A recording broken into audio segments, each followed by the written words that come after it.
follow yesterday's tragic in the search for missing mother-to-be Savanah Soto. Savanah and her boyfriend were both found dead late Tuesday afternoon. Tonight, the medical examiner's office confirming one of the bodies belonging to 22-year-old Matthew Guerra.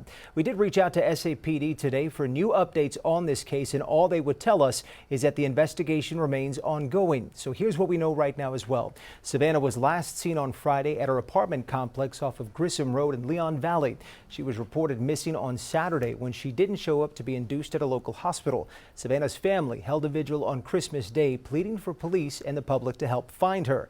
Then on Tuesday, Savanah's sister-in-law, Joni Wassel, received a tip on the location of the car Savanah was last seen in.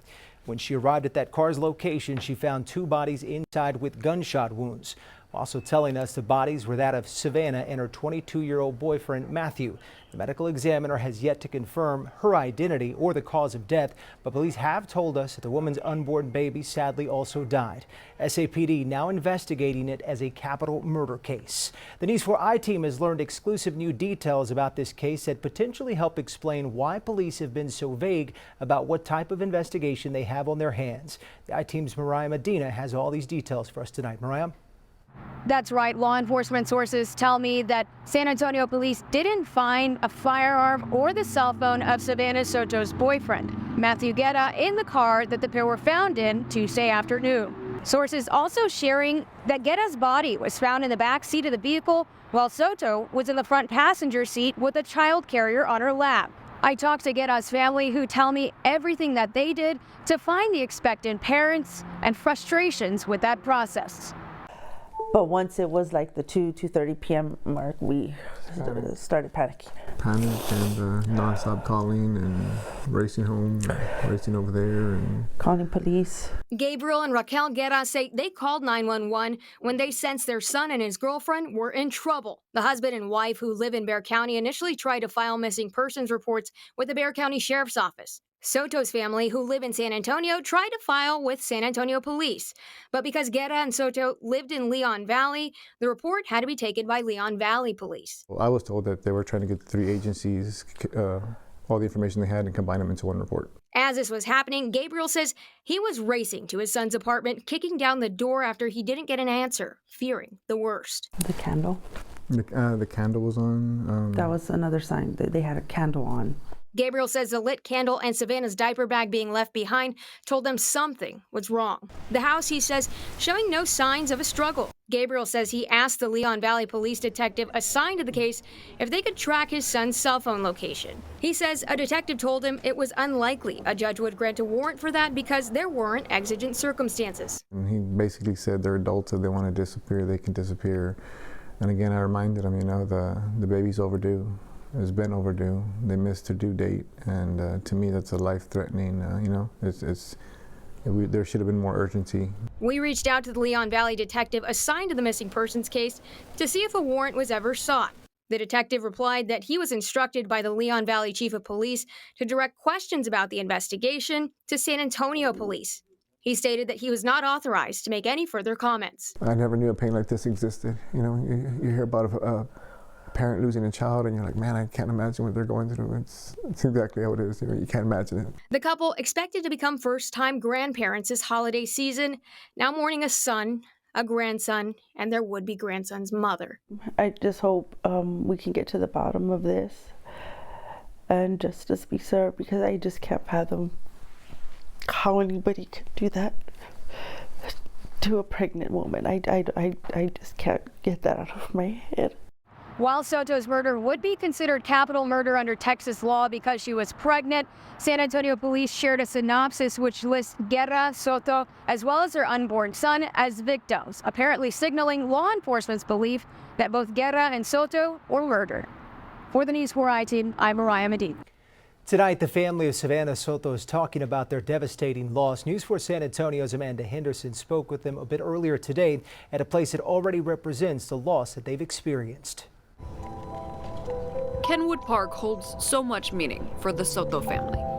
We cry, we laugh, think about the good time, the sad time. Rachel Soto finds herself here today with us, thinking of and talking about another sad time. We sit at a bench dedicated to her 15-year-old grandson, Ethan Soto. He was killed last year.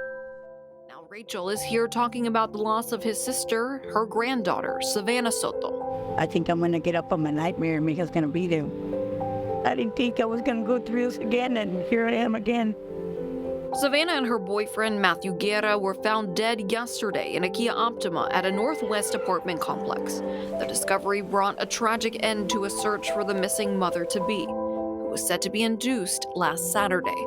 She was looking forward to being a mom for the first time. Police say the unborn child died as well. I just wish at least I would have been able to see him and hold him, but I'll never have that privilege of doing that. But what much more do I need to lose? One day after Savanah and Matthew's bodies were found, Rachel says they're left with questions, especially as they don't know if the mother-to-be had any connections to the apartment complex where the car was found. But if there is somebody on the run, you have a conscience. Do the right thing and turn yourself in. Rachel is working with Pamela Allen and Eagles Flight to put together a vigil for Savanah and her unborn child. I've heard the cries of so many moms and grandmas, and it still shakes the soul to hear those cries. Their cries, Rachel says, she is experiencing for a second time, finding strength through prayer and Ethan's tree, which will soon also honor more of the Soto family. And I know eventually we'll be adding something else there. She had seven brothers, and she was the only girl. She was the only girl. She was everything. She was everything. Reporting in San Antonio, I'm Amanda Henderson. Matthew Guerra's family also grieving tonight, not only for his loss, but for Savanah and their unborn child. As News 4 San Antonio's Stephanie Esquivel explains, Matthew's father and stepmother don't believe he was capable of hurting them. Those are Savannah's and Matthew's and baby Fabian's. Presents under the Christmas tree, serving as a reminder of the tragic loss of a growing family. We still can't believe we're just never going to meet him. Matthew's father, Gabriel Guerra, says the young couple was anxiously awaiting their baby's arrival. We had to remind him on the baby shower to let Savanah open some of the gifts. Yeah. Matthew was opening all the gifts, so they were definitely both happy and excited. On Saturday afternoon, when no one had heard from Savanah or Matthew, Gabriel kicked in their apartment door in hopes of finding clues. That's when I saw Savannah's overnight bag that she had packed for the hospital that she didn't have with her, and that even threw me more into a panic. Gabriel knows Matthew was arrested in 2022 for domestic abuse against Savanah and even suggested Matthew stay in custody longer. They had contacted each other on the phone, and that was a violation, so they can please keep him in there. And unfortunately, it would have to be Savanah to say that, and she wouldn't do it, so eventually he was let out. Domestic abuse charges were never filed again. Gabriel and his wife Raquel say the couple was inseparable and seemed happy. That's why they don't believe Matthew could have hurt Savanah, but they want to find who did. It's got to be something personal. I mean, I don't know what kind of person could do that to a pregnant, individual. Stephanie Esquivel. In the shooting deaths of the expectant parents Savanah Soto and Matthew Guerra, along with their unborn son. Ramon Presidio is accused of helping his son Christopher cover up the crime. Police say the murders happened during a drug deal days before Christmas. Good evening and thank you so much for joining us. I'm Jonathan Martinez. I'm Mandy Noel. It's been 8 days since the bodies of Savanah Soto and Matthew Guerra were found in the parking lot of an apartment complex on the northwest side. Tonight we hear from a father who says the arrests make him feel a step closer to justice. And News 4 San Antonio's Stephanie Esquivel spoke to Matthew's parents, who are now left with lots of questions. It was like a weight lifted, off my shoulders. I was already getting anxiety. What if we don't get what if no one's ever arrested for these murders? And at least that part, I could start, getting closure on that part, that we can hold someone responsible. Matthew's dad, Gabriel Guerra, and his wife, Raquel, say they are grateful arrests have been made.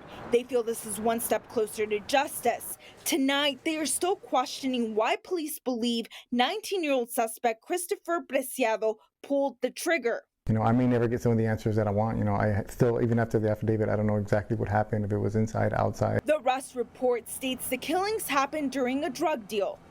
Like I tell everyone, he wasn't perfect. He made mistakes. I'm just I'm just upset that he never got the opportunity to turn his life around. Gabriel says he talked to Matthew several times, trying to influence him to make better choices. There are certain situations you don't want to put yourself in that could jeopardize you not being there for your family. Because I told him, Dad, you got to be there every single day. Although Gabriel and Raquel admit that Matthew and Savanah put themselves in the situation that led to their death, they want Christopher to face the harshest consequence possible. And in my opinion, a life for a life.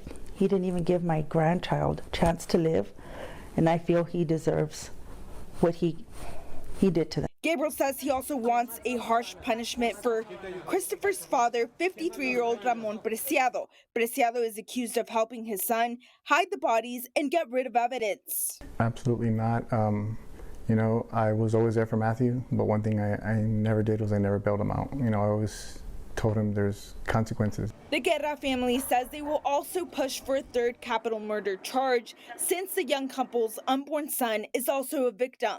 Absolutely. Most definitely. I'm not sure why that hasn't happened already. Stephanie Esquivel, News 4, San Antonio. Okay, so here's a recap of what police have shared about this case so far. Police say 19-year-old Christopher Preciado is believed to be the person who pulled the trigger, killing both Soto and Guerra. His father, Ramon Preciado, is accused of helping his son move their bodies. Both were arrested at their home last night.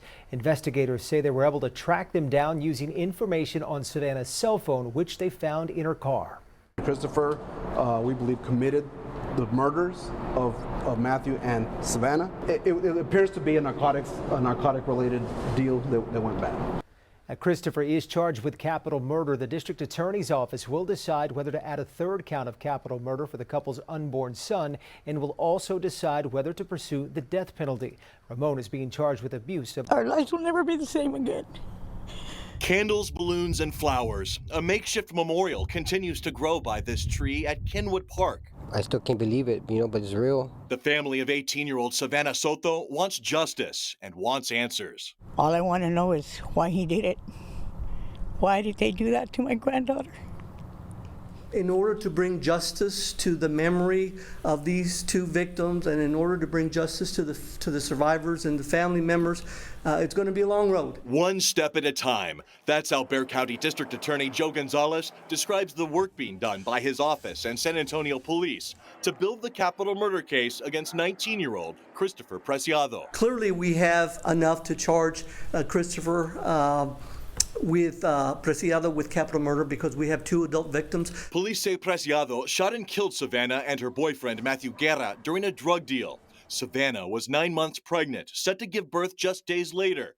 Today, Gonzalez made clear, under Texas law, her unborn child, Fabian, is considered a third victim. They intend to file 3 charges, listing 3 victims. We have every intention of including the unborn child as an additional count for capital murder. But will his office seek the death penalty? It's too early to tell. We don't want to put the cart before the horse. Let's wait till we get an entire case filed in our office. Closely watching the DA's comments this afternoon, Rachel Soto, Savanah's grandmother. My family and my son will never be the same again. Her son Pedro, Savanah's father.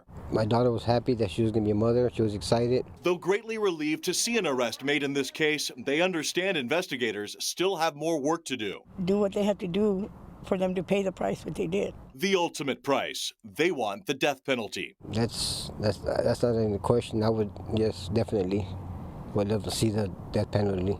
I have no mercy for you guys. And I pray to God that God doesn't give you any mercy. You didn't give my granddaughter no mercy or my grandson. I don't think you deserve that. I just hope they get punished the way they're entitled to be. And I do hope they seek the death penalty for them. Today, Police Chief William McManus revealed they've recovered the gun, believed to be the murder weapon, during a search of the home shared by Christopher Preciado and his father, Ramon. He says Christopher also now faces a new charge, abuse of a corpse, the same charge his father currently faces. Robert Price, News 4, San Antonio. Yeah, he was in his mother's belly, but he didn't come out to this world. And we'll never see him out here in this world again. And we're going to see him for the first and the last time next week. And that's going to be one of the hardest things we're going to have to deal with. by my family and my son. We'll never be the same again. We've lost so much. And now this.